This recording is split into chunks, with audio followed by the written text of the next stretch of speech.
Hey fucking tart, I'm everyone, and welcome to Ethan's sporadic upload schedule. Well, actually, there is none because I'm a procrastinating lazy fuck.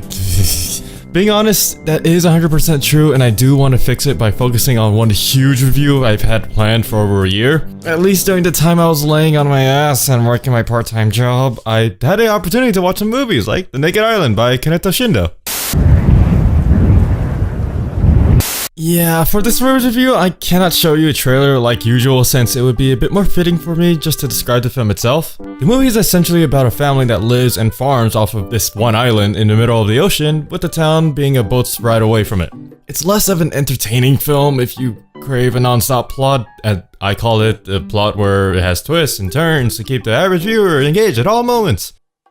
No, not really. This film is what some would call boring. Even though, throughout my two viewings, I found it engaging and utterly fascinating to watch. It's shot as if it's a documentary on this family's lives, introducing us to their usual routine in their daily lives and how they survive with only one boat as transportation to the mainland. The documentary-like presentation isn't what most would assume it would look like compared to the cut-to interview or handheld camera stereotype attributed to describing something similar to a documentary. What makes it feel that it's in the same vein is how the film transported me to another time and another place. I felt as if I was teleported to post-war Japan and the vast, empty surroundings of the characters, showing everything in a very minimal and naturalistic way. The sound design is simplistic and not hyper-realistic, where you can hear every single detail as if you're there yourself. Yes, by definition, it should feel like you're teleported to that place, but as a viewer of a film, it's just an overload of the senses. However, the film does focus on specific minor sounds happening in the frame. The film brings attention to sounds that the viewer is supposed to hear, creating a sense of tranquility and patience to this world. It overall engrossed me into the life and environment of this family. Oh, speaking about sound, there is almost no dialogue in this movie. I'd say 10 to 15, and most of them are from a short song in a single scene. Nothing is explained to the audience in detail, as it's more long-lasting if the details are shown to you with subtlety. And this film, does it fucking beautifully.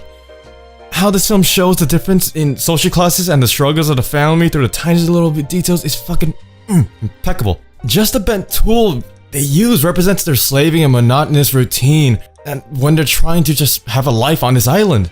Even though the film doesn't have constant twists and turns to keep the audience interested, the family's life is nothing but constant. They never had the chance for anything for the sake of leisure, as they only had time for necessities. The last form of criticism I would ever want to do is poke out little detail and say, this is why the film is great, or this is why the film is shit, without adding how or why it impacts the overall film. So for right now, I want to talk about the visual quality of the film. Kudos to the cartoon transfer, which is what I watched it on, because it looks fucking phenomenal, outright pristine, where I cannot believe it was made in 1960 in Japan of all things, because those transfer from that age, they do not look well now. The black and white cinematography is outright beautiful, especially when they're in the ocean or vast areas of land. Every one of those shots just look as soft and textured as fabric. I couldn't tell if it was all natural lighting. Well, in certain shots it obviously was, but whenever they were on the boat, whenever they were in the ocean, I think they used just natural lighting and how they just looked in the silhouette with the moon casting onto the sea, on the waves moving as with the boat and as they're using the paddle. It just looks fucking phenomenal, I can't say that enough. Going back to the family, as they're completely surrounded by technology and the rest of civilization, the family is behind in every way technologically, since to even take care of their farm, they need to get water from rice fields from the town over, which they have to use their boat to paddle to, which takes a long while, and they only have 2 sticks to carry the waters. Okay, I'm sorry, but I'm going to explain the title of this movie. It is The Naked Island, as their actions and misgivings are exposed to the people outside and alienated from their routine-filled life. Yeah, this film isn't very uplifting in the slightest in several ways. However, I've never felt bored or inclined to stop watching. It was utterly engaging in one form or another from beginning to end. It allowed me to observe this family's life and how they survive on this one island by themselves, exposed to everything around them.